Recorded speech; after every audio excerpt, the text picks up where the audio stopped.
Right. Everyone else in the lesbian club's drinking champagne, having fun. These four are plotting something Murder. horrendous. Yeah. Gee.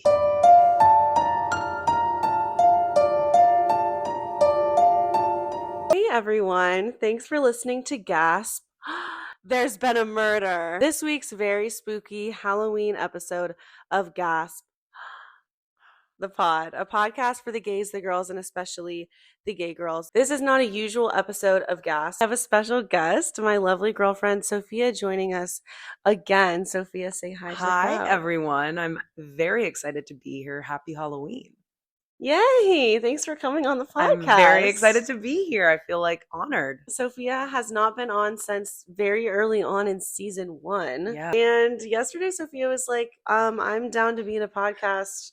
If you'd have me back, If you'd have me. I'd love to be back on if you'd have me. And I was like, perfect. You should come on for this Halloween episode. Both me and Sophia are big true crime listeners, podcast wise. And I thought it'd be a very fun Halloween episode for me to tell a true crime story that Sophia does not know about. And hopefully, I probably don't. I am a big true crime listener, but I think that this is probably one I haven't heard. I think so too. Well, I'll be telling a true crime story today. How this is going to work is Sophia doesn't know this crime, and she will operate as Britt from the Crime Junkies, if you guys are Crime Junkie listeners, and I will operate as your Ashley Flowers. Pretty much Amazing. telling the story. Sophia gets to go, what? And that's the plan. Love. I'm very, very excited and Great. kind of scared. Don't be scared. No, for the story. Right. And it is Halloween. So this is why we're telling a scary, spooky, ooky, gay, gasp-worthy story. Just some warnings. This obviously, because it is a murder, will include violence, murder, assault, graphic language, and bad representation for the lesbian community. More warnings, we do not condone violence in any form, and I try to cover the details of this case, but if I get anything wrong, I'm so sorry. But I tried my best using real sources. There's been a murder. It is a quiet morning in Australia, Brisbane, Saturday the 21st of October, much like an October morning of this week. It is 1989, and when rowers training by the Brisbane River in the southern suburb of Hill End. Okay, it's 1989. Okay. For reference. Gotcha. Isn't that interesting also? 1989. I chose that on purpose, just kidding. It was around 6:15 a.m. when they observed the rowers something on the banks of the river. What was on the banks of the river? A body? Yeah. As they got closer, they recoiled in horror to see that it was the body of a man. The body was transported to the medical examiner's office, where it was found that the man had stabbed in his back as well as his chest and side. His throat had also been slashed. Oh my gosh. And his head was almost severed. Oh. The body was identified as 47-year-old Edward Baldock, and Edward was a Brisbane council worker and father and grandfather. Oh my. What unravels in this case is now known as one of the most sinister and shocking murders in Australian history. Let's get into it. Who could have done this crime, Sophia? Before we get into this, very, very quickly, updates on the podcast. If you are listening to this or watching this and you've not subscribed on YouTube, you know now I'm hammering at people to do it. However, it's because I have so many more listeners on other places rather than YouTube, and I'm wanting to grow my YouTube channel, so please subscribe on YouTube. And then also, I have bonus content on Patreon, so go check that out. I have a whole bonus episode on the fate of Ophelia, and I'm going to release another one next week as well. So if you need content in between normal episodes, go to my Patreon and you'll find it there. So let's get into the investigation. Investigators are trying to establish the timeline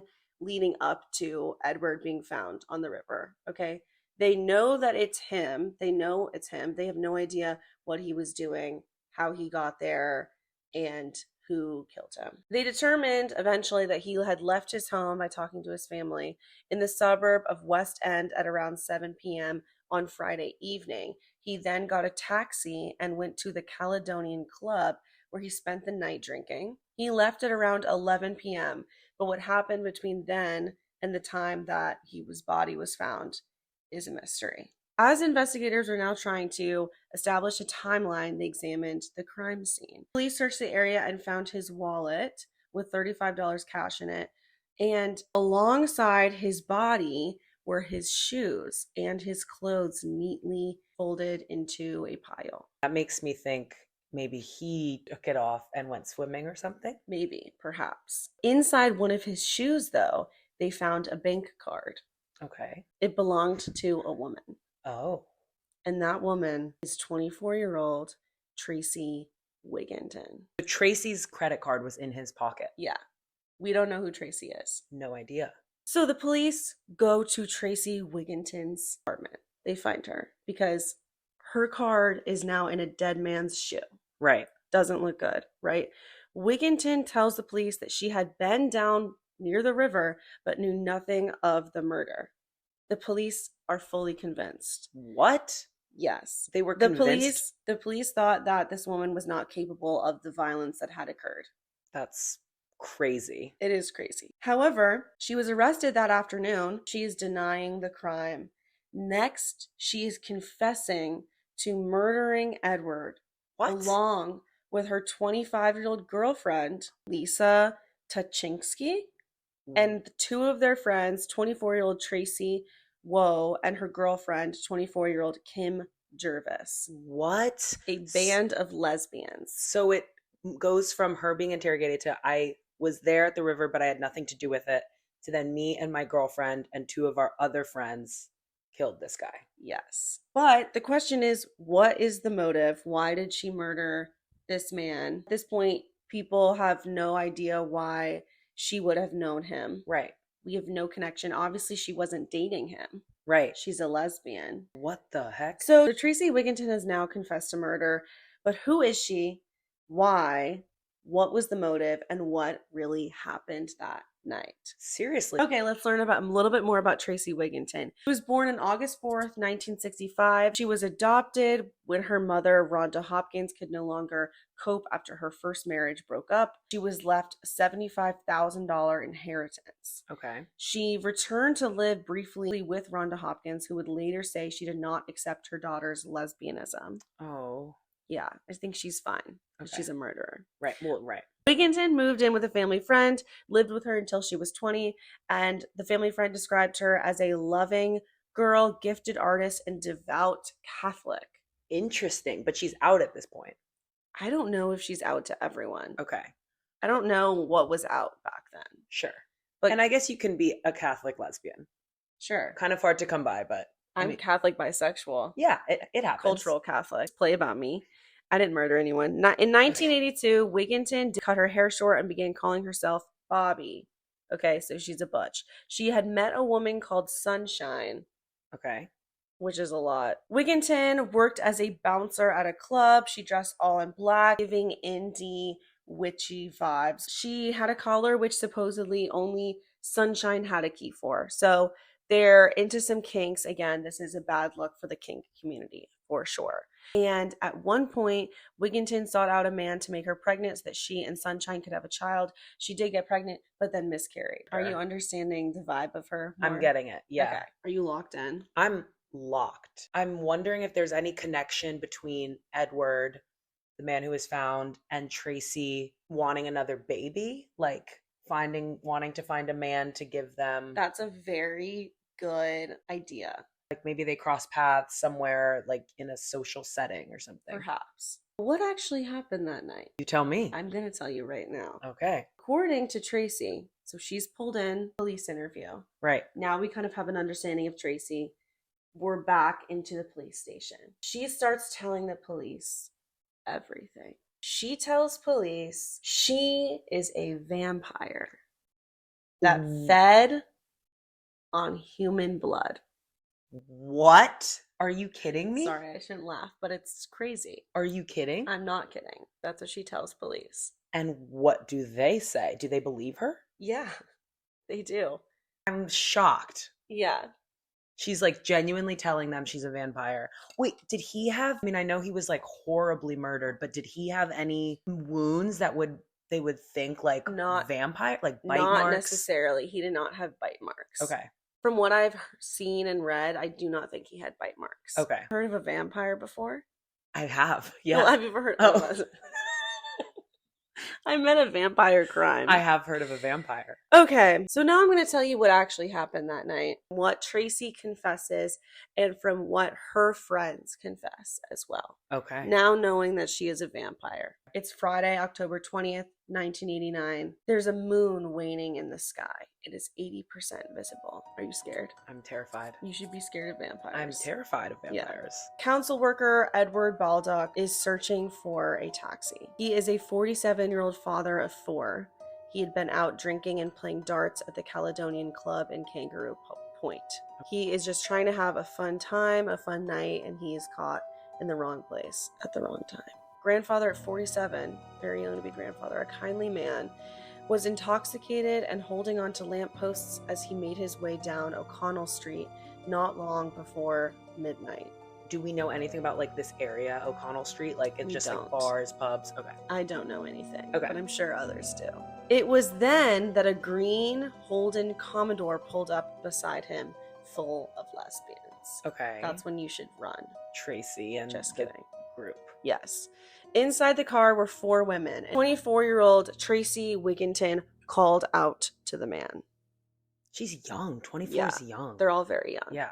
Earlier that night, what were the women doing? What were the lesbians doing? They were drinking champagne at the lesbian club Lumores in Brisbane's Fortitude Valley. Bad representation for lesbian clubs and lesbians. Not a good one. No. Wigginton had been burning with anger all day, plotting and planning. Ooh, what?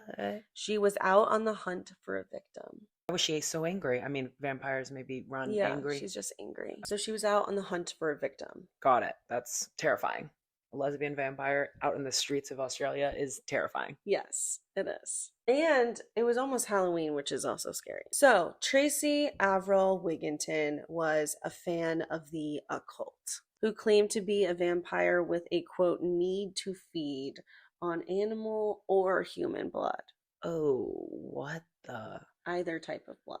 Oh, that's really scary. I mean, that is something I guess you see with like murderers and like people like they harm animals and stuff. Like I wonder but they usually don't have a need to feed. I was gonna say that's definitely unique. So 2 weeks earlier, she had met Tachinsky and started it. So that's the other girl in the car. That's her girlfriend. Yes. And they had started an affair, even though Wigginton still lived with another lover. Is this Sunshine or this is? I don't know if it's Sunshine. Okay. I think it might be someone else. Gotcha. So she's a cheater as well. She was cheating on her partner with Tachinsky. Yeah. I think it's Tachinsky. You're telling me that Wigginton is a vampire, a murderer, and a cheater? Yes. It's like a lot. It's triple homicide. It's a lot of things. Yeah, it's not 3 not good things. And a lesbian. I'm just kidding. I'll take that out. So they're driving around that night, and then what else happens? Okay. So Wigginton was in a very emotional place at this point. She's looking to feed. And apparently Wigginton said that her partner, or I don't know if this is Sunshine, whoever she'd been living with, her like girlfriend, had a wandering eye, and it made Tracy very angry, culminating that Friday in a feeling that she had that was a, quote, emotional volcano. Ooh, so it sounds like when she's just like feeling tumultuous any other time, she needs to feed. She needs to feed. Right. It's like being hangry. Right. But times a million. Right. So anyways, Wigginton arranges to meet Tachinsky, and Tachinsky is an unstable woman who has been hospitalized, get this, guess how many times? 5? 80. What? 80 times. 80 separate occasions this woman has been hospitalized? Yeah, like for drug overdoses. 80 times. Oh my gosh. So that's a very volatile pair. And before you say, oh wait, were these people like all innocent? No. It's not like these other lesbians are innocent either. Right. It's really crazy. So who else was in the car? Kim Jervis and Tracy, another Tracy. Whoa. Lovers, both aged 23. Okay. They had already been drawn into Wigginton's satanic cult. That was going to be my question. Is everyone part of the vampire cult? They are all in this cult. Got it. Yes. They're all needing to feed on this night, presumably. It seems like only Wigginton wants to feed and needs to feed. She's like the ringleader of the group. Gotcha. Wigington, who had had several personalities, including an alter ego Bobby. So again, maybe this alter ego wasn't just her being butch. Maybe it was because she was like, had alter egos. Yeah, it sounds like it. Right. Had convinced Tuchinski to slit her veins to be sucked for blood. Oh my. Okay, so is Wingington? Oh my gosh. I have like the creeps. Is Bobby, I wonder if Bobby, the alter ego, is the vampire. Or if it's just. I wonder if she was Bobby that night. Tracy all the time as a vampire and only. And did Tuchinski do it? Did she slit her wrist for Bobby the vampire to drink? Yes, I believe so. Oh my. So yeah, I don't know which personality she was in when she did the murdering. It's unclear. I don't think the police like wrote that down seriously as like, oh, Bobby did the murder. Right. But maybe if you asked her seriously, because she is still alive. Wow. Right. So, whoa, a shy Catholic private schoolgirl. They're all Catholic. I know there's a lot of Catholics in Australia. So it's really crazy. They're Catholic Australians that get involved in a lesbian murder satanic cult. I wonder if the like cult vampire, the vampire cult has like religious undertones in some way. Fascinating. I don't know. But again, really bad for anyone indie or anyone like into witches and anyone who's a lesbian. Because in Australia, the press about this, okay, I'll get to there in a second. So Woe believed that Wigington was the quote, the devil's bride, and was also believed that she was telepathic and could make her body disappear, leaving only Katz's eyes. Wait. Sorry. Just want to make sure I'm getting this. Yeah. Okay, so she said, "Whoa, Tracy, whoa," the other 23-year-old girl. She said she believed that Wigington could make herself disappear, but the only thing you could see of her is Cat's eyes. Cat's Eye? The band? No, Cat's Eyes, but yes. Again, they all really believe that she is has a real need for blood because she is a real vampire. Okay? Wow. Jervis had been told after breaking a crucifix necklace that she was a chosen one. Ooh. So they're all part of this cult now, really like into it. Right. Jervis believed that she was a destroyer in the witches' circle of Wigington, who had the power to rip the arms off of anyone who'd stopped her from feeding on blood. Oh my, okay, so this is a like crazy band of pals that are just like roaming the streets in Australia. And no one's aware. And they're just in the happy-go-lucky lesbian club and no one realizes that these bitches. Right. Everyone else in the lesbian club's drinking champagne, having fun. These four are plotting something horrendous. Yeah. Gee. All right. Let's go back to the actual night of the crime. So they have just spotted him walking on the street. Right. Or Edward. Wigington, I'm now going to quote some of her quotes about it. Quote, he was drunk walking down the street. And again, later, Edward's family has said that they are frustrated that a lot of this news has like painted him as this like drunk, which it so happened that he was drunk that night or maybe coming home from the bar, but it doesn't mean he was a drunk. Right. It's a Friday night. He's just like going to the pub to get some drink and play some darts. Like that doesn't mean he. Right. Right. So, quote, he was the one. I don't know why. He just was. Oh, she's so crazy. She, quote, I told Lisa, stop the car. Kim got in the front seat and he got in the back. I told her to go to the west end near the big shed. Quote, they all knew something was up. I didn't have to say a thing. It's like they were very aware that this was happening and that she needed to suck a human's blood. Oh, that's so creepy that they were like, gross. And it's almost kind of like they were like, oh, she's our leader. Like she'll be more powerful if we get her blood. Dude, right. Oh, that's so weird. Bizarre. Edward got in the car. He had a blood alcohol level of 0.31.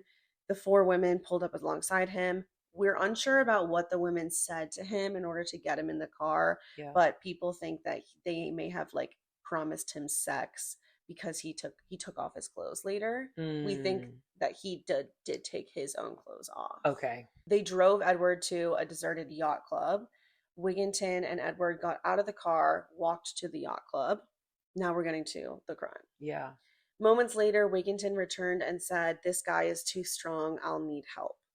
Oh my gosh. So she presumably went to try to attack him over by the yacht club and then like left him because he was like too strong and needed help. Just realized that he was just kind of strong. Okay. I don't know. Okay. Both Wigginton and Tuchinski were armed with knives, so Tuchinski and Jervis followed Wigginton back to Edward.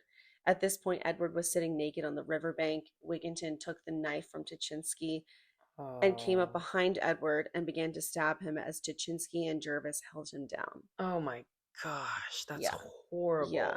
Wigginton recalled of the murder, quote, "I walked around him. I took my knife out of my back pocket. I said nothing and stabbed him." Oh my gosh. So just cold-blooded. Yeah. And so, as you said, you're wondering if there was bite marks on him. There wasn't, but as Edward bled to death, Wigginton smoked a cigarette and watched. She later said she felt nothing, obviously like a psychopath. Once Edward was deceased, Wigginton then drank the blood that was spilling out. Oh my gosh. It's so fucking horrible. Like, what do you mean? You're a disgusting vampire. What the fuck? No, you're not a vampire. You're right. You're just a psychopath. psychopath. Yeah, you're like a cannibal psychopath. Insane. Jervis said of the situation that Wigginton looked like, quote, a person would if they had just sat down to a 3-course dinner. Let's remember that Jervis and all these women are so a part of it. It's not like they're like, oh my God, it was so disgusting and horrible. Right. Like you helped. You are were down for this. You helped murder him. All accomplices in it. And murderers. And murderers. They all stabbed someone. Well, the other one stabbed him. Question. Did they drink any blood? It was only Wigginton that drank the blood. Okay. Tuchinski, and this is like the grossest part, I think. Tuchinski returned to the car, leaving Wigginton to drink her victim's blood. After 15 minutes, she also returned to the car, having washed herself and the knives in the river. As the girls drove off, Woe could smell blood on Wigginton's breath. Oh my gosh, that's crazy. I was gonna say like maybe she didn't actually drink the blood and she's just like no, like right. You know, she's like, okay guys, I gotta like scary. And then just stayed over there and like washed off in the river, but like no, she smelled it. Oh my, that is actually makes me want to throw up.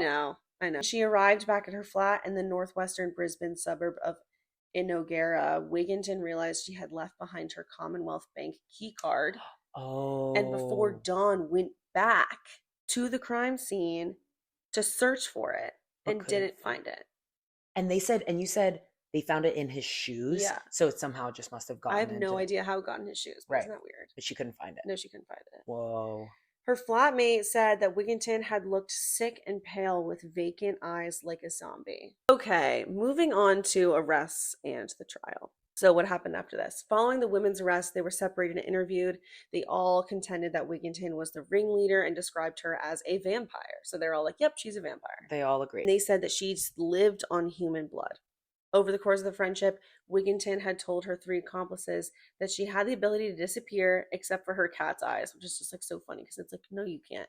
They also said that she avoided mirrors. Oh my gosh. She's like, and I can't eat garlic too because I'm allergic to garlic, Isn't that crazy? Like she's like a manipulator, like cult leader. According to the women, Wigginton had told them that she could not eat solid food and survive solely on blood. Liar. Yeah, she's a liar. You're a liar. Tuchinski revealed that before the murder, Wigginton had drank her blood from cuts in her hand and then progressed to Tuchinski using a tourniquet to pump up the veins in her arm so that Wigginton could drink the blood more easily. Oh my gosh. She's like literally like a fucking cannibal vampire. Woe confirmed this blood drinking, but said that Tuchinski had a, quote, weak heart and couldn't give her any more blood. It's like, well, you're drinking all of her goddamn blood. Do you think she was actually drinking her blood? It seems like, yeah. Okay. It seems like these women are saying, yeah. I mean, I don't think she was a vampire. Right, no, but right, okay. I don't know how much. Right, okay. And again, it was probably like a intimidation tactic and also to like weaken her. Like she also was probably a cannibal. Like Wigginton and Tuchinski at this point had only met a week prior. What? And almost as soon as they met, Wigginton began planning the murder. She said that the murder would satisfy her, quote, craving for blood. And Tuchinski was probably like, great, you'll stop taking my blood. Right. We'll give you someone else. Oh. Following Wigginton's arrest, she was asked by Detective Senior Constable Danny Murdoch, have you been involved in this sort of thing before? She replied, only when I was young, I would sacrifice goats. So as you said before, like sometimes these murderers are like violent at a young age. Yeah. According to her 3 defendants, they had never seen Wigginton eat. But maybe she's just doing that in front of them. Also, she just met Tuchinski a week before. Right. So Tracy Wigginton ultimately pleaded guilty to the murder and was handed a life sentence. Good. She enjoyed the notoriety of all the fame because in Australia, this became huge, especially with the fact that they were like ex-Catholics and they were all lesbians. Right. It's and like they were witches and in a cult. Huge headline story. Right. And just like demonizing the same things that they're already like demonizing and like using this as evidence for why they should demonize it. But she really enjoyed the fame and said to the media, quote, "It's hard to be famous, isn't it? A legend in my own mind." Oh, that's so annoying. She's such a narcissistic freak. That's so annoying. The murder trial for the other 3 women began in February 1991, and they were called the lesbian vampire trial. Yeah, that's going to... Fittingly. Yeah, that's going to make headlines. Right. The trial was a sensation with the courtroom packed. The coverage of the hearings was like played around the world. Yeah. The murder was described as, quote, "one of the most brutal and bizarre crimes Australia has ever seen." Wow. How have I never heard of this? I know. I think never... it's Australia, and I guess we're just like too focused on like American shit. Jervis was convicted of manslaughter and sentenced to 18 years. Woe was acquitted of all charges, which like not even accomplice is crazy. Whoa. And for Tuchinski, she was convicted of murder and sentenced to life in prison. Good. Because she stabbed him as well. Right. In 2008, and it's interesting that like mostly Tracy has gotten the notoriety and like the background here, which is kind of interesting, I guess, because she was like the ringleader of the cult. Right. And in 2008, Tuchinski was then released from prison. What? Yeah. So she was handed down a life sentence, but they must have just like out on parole or something. Wow. So let's talk about Tracy in prison, because the story doesn't really end. In 1991, Tracy's mother, Rhonda Hopkins, gave an interview in which she refuted the claims of her daughter being a vampire and said, quote, "She told me she didn't drink blood and I believe her." All right, queen. Quote, "When she was a kid, she could never stand the sight of blood. She and her lover were both country girls and were not part of the city lesbian community in Brisbane. I'm very against the lesbian community." Okay, so she's just trying to like refute probably all of the things about Wigington to like and, save her image. Yeah. And also in her brain too. Right. In the women's prison, the Brisbane women's prison that Wigington was in, she helped run the library, but one former inmate said that she was not like the other girls. She would sit there for hours, quote, "rolling marbles and grating her teeth." Ooh. Quote, "She also rolls the silver foil from cigarette packets round and turns it in her hand until it disintegrates." Just like a freak. Yeah, right? She's really, really crazy. Quote, "She's evil. She's a strange person in a world of her own." Then, in an interview with the Courier Mail from behind bars in 1996, Wigington said that she was in a, quote, "blind fury" as she stabbed Mr. Baldock. Wait, she said that in the moments that she was taking his life, released repressed rage from a childhood filled with abuse. Isn't that so unfair? A lot of people have abuse and they don't murder people. The vast majority. Right. Right. So it's like, that's so... It's not like there's many lesbian murderers. Quote, she said about the murder, quote, "Murder is a terrifying experience." Bitch. You did it. Right. Just for you. Well, it's also really interesting because like right after she's saying like, "Oh, I didn't feel anything," like in the interrogation after, like, but oh, now it's all terrifying. of a sudden In 2006, Wigington assaulted a police officer and another inmate. Ooh. Like also people that she did a violent murder. It's not surprising. And routinely applied for parole. And then on the 11th of January, 2012, yeah, that parole was granted. What? She served 25 years in prison. You're kidding. I'm not kidding. And she's out? Yeah, she's out in the streets of Australia. No. Yeah. So be careful out there. Oh my gosh, I'm scared. She didn't go silently. Oh. I do think there's something to be said for a woman being maybe treated as like less violent. Like I'm sure they were like, "Oh, look at this old woman now. She should like be let out to get her on parole." You know, which is insane. Right. She's a sadistic vampire. So out from behind bars, Wigington maintained a low profile when she got out of prison until 2019. Oh my gosh. When she shared on Facebook an account that people have tracked to her, she shared chilling images, encouraging people to, quote, "panic because I'm back." What? Are you kidding me? Like, it's so scary. Wait, that's insane. And this is why she shouldn't have been let out of prison. Well, right. There are many reasons why she shouldn't have been let out. Right. This is crazy. So watch your back, Australia. Sorry, I feel bad for Australia. You guys will be okay, I think. How old is she now? I don't know, maybe in her 50s. Yeah, on the Facebook page, with the name of one of her alter egos, she posted pictures of vampires, witches, demons, and a pile of skulls and bones, with some saying that they think that these are real human remains. Oh my gosh. And the reason why people think that is that when her apartment was searched, they found pictures of grave sites. They think there maybe is more than... They don't know. Obviously I have no idea. Like there could be more victims, and she kind of seems like the person that just wants to like fearmonger and scare people. Yeah. One post made reference to eating people, saying, "This is actually crazy, Sophia. This is crazy." Quote, "Do not meddle with the affairs of dragons, for you are crunchy and good with ketchup." Oh my gosh. What? Sorry, I'm like just trying to collect myself. I'm speechless. No, please. This is a really horrible story. And again, it's still like, how is this still on? How is this allowed to be posted? The news interviewed Edward Baldock's daughter Tracy, who said about his daughter's name is Tracy. Yeah, there's 3 Tracys in this story. I think Tracy's just a very common name in the 80s. Yeah, that's just like really sad. I know it is. Who said Wigginton should have stayed in prison forever. I'm with you. The whole family told 9 News that they find her post very distressing. Yeah, she is out of prison, walking Australia's streets as a, quote, vampire. I wonder if she still requires blood to live. Seemed like she was fine in prison when she didn't get blood. Wait, that's a good point. So right. So I don't think you actually do need blood. So I think she's fine. Oh my gosh. That's crazy. Right. But yes, the Baldock family has expressed that it's very frustrating that she's posting this, and it's very scary that she's posting this. And, you know, they want to tell the story of like their father, their grandfather, who was a lot more than a victim of a insane vampire, who he was a father to 5 and a grandfather to 2. He was a man who loved his job, the beach, and his family. He had a lot to live for, and it was taken from him. And his daughter still remembers after 30 years how dedicated her dad was to his family. Right. That's so sad. He was so young, too. It was so sad. That's horrible. So in closing, that is the story of the vampire lesbian killer and the family man who was in the wrong place at the wrong time. Heartbreaking. And and disgusting and horrible. And so horrible. I cannot believe that she was let out on parole. As we know, being a lesbian and being a witch does not mean you are a killer. But for this lesbian, it did. Wow. It is a very unique story, given that, you know, every story I like to touch on gay people in general. And lesbian murder is rare. That's what makes it so insane. And what was very unique about this story was that a lot of women that kill men, they're abused by them. This woman was not.